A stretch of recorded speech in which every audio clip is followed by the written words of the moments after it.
Type 2 diabetes is rapidly rising. It's everywhere all the time. It's getting worse and worse. What do you mean it's rapidly rising? More and more and more people are getting type 2 diabetes. They're not curing it at all. I mean, for goodness sakes. I mean, let's call a spade a spade. Okay. Arthritis, can't cure it. I mean, you want to have a eureka moment? Mm-hmm. Do a Wikipedia search. Just pick a disease. Do a Wikipedia search and look to see what the cause of the disease is. We don't know what the cause of the disease. Medical doctors don't know what causes anything. It's supposed to be genetic. Well, I don't think so, because didn't Darwin argue about the survival of the fittest and, you know, the selection, natural selection? So if all of these illnesses were in fact genetic, why aren't there less and less and not more and more? Because they're not genetic. It has nothing to do with it. If there's anything to do with the chromosomal activity and the relationship to chronic disease, it's because of epigenetics, environmental factors which negatively affect the genes. Something that's genetic, you're born with it. So the pancreas is not producing enough insulin. Is that what's going on? Well, okay, so there's two types of diabetes. Type 1 diabetes, where your pancreas stops producing insulin. Okay. Then you need insulin to live. And type 2 diabetes, which you develop later on in life, where your body starts to get sluggish in its ability to metabolize sugar, right? Mm-hmm. Type 2 diabetes is rising rapidly. Now, interestingly enough, the medical doctors have no idea what causes it, and they have no idea how to cure it. They manage it with metformin and with insulin. Metformin reduces the liver's ability to metabolize sugar. So let me walk you through how this happens, okay? So you eat something that has sugar in it. By the way, sugar is not the Antichrist. Okay. Sugar is the gasoline of the body. You couldn't blink an eyelash without sugar. Sugar is so important to the human body that your DNA is made from it. DNA is an acronym, deoxyribonucleic acid. The ribo stands for ribose, which is sugar. Sugar. Your DNA is made from sugar. You couldn't blink an eyelash without it. The problem isn't sugar. It's how much are you eating and how efficient is your body at dealing with it. So, eat something that's got sugar in it. Your body produces insulin.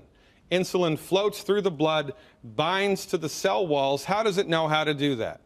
You would think that would be an interesting question to ask, but medical doctors don't ask that question. How does it know what to do? It's a biochemical.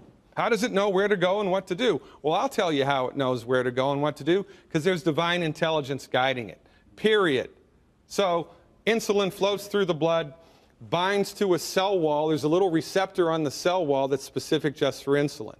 Insulin binds to that receptor, sends an electrical signal through the middle of the cell to open up a door on the other side of the cell to let the sugar in. It's like somebody showing up at your house, ringing the front doorbell, and the kitchen door opens up to let the groceries in, all right? That's how it should happen if you're healthy. Okay.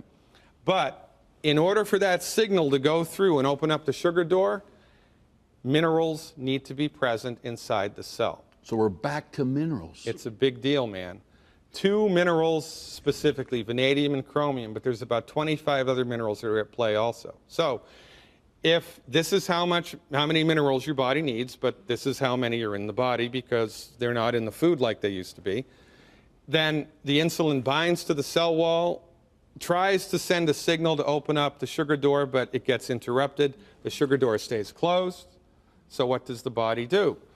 It produces more insulin, because the sugar is outside the cell, not inside the cell. The body knows that. How does it know that? Nobody knows how it knows that, but it knows that. So sugar is still in the cell. The body produces more insulin, more insulin, more insulin. It rings the bell. The door is closed. It rings the bell. The door is closed. More insulin, more insulin. Finally, there's so much flippin' insulin in the blood that it forces its way through the door. It slams through the door, breaks the door open. A little bit of sugar gets in the cell. Is that a good idea? It's a bad idea, because you break the door when that happens. What happens when you break enough of those doors? Your fingers fall off, your toes fall off, your feet fall off. You get diabetic neuropathy, you get gangrene, all of which are associated from blood sugar issues, but not blood sugar issues, too much insulin. What does the MD deliver?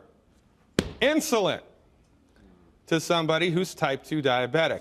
And their other strategy is to give a drug called metformin, which inhibits the liver's ability to produce sugar. Well, this is fascinating, right? Yeah, let's do that instead of just giving minerals, which, by the way, in 1957, it was proven by a medical doctor that vanadium and chromium specifically was related to type 2 diabetes. This guy named Mertz, Dr. Mertz, could turn type 2 diabetes on or off in laboratory mice by giving or withholding chromium. That was in 1957. Well, why haven't we heard about it? Why isn't it out there mainstream helping people? Because a medical doctor, the pharmaceutical industry makes more money managing the disease than they do in curing it.